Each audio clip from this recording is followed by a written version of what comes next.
ఓం శ్రీ గురుభ్యో నమః. అందరికీ నమస్తే అండి.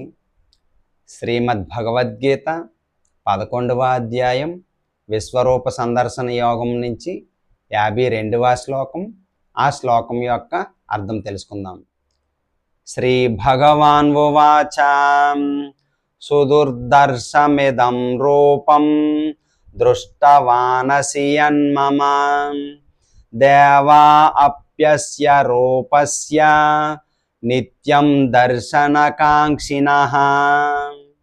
ఈ శ్లోకంలో శ్రీకృష్ణ భగవానుడు ఏం చెప్తున్నారో ఇప్పుడు తెలుసుకుందాం. శ్రీకృష్ణ భగవానుడు పలికెను, అర్జున, ఇప్పుడు నీవు చూస్తున్న నా ఈ రూపము చూడడానికి దుర్లభమైనది.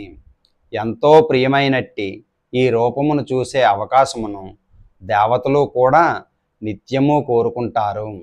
విన్నారు కదండి ఈ శ్లోకం యొక్క అర్థం. రేపు మరొక శ్లోకంతో మళ్ళీ కలుసుకుందాం. హరే కృష్ణ.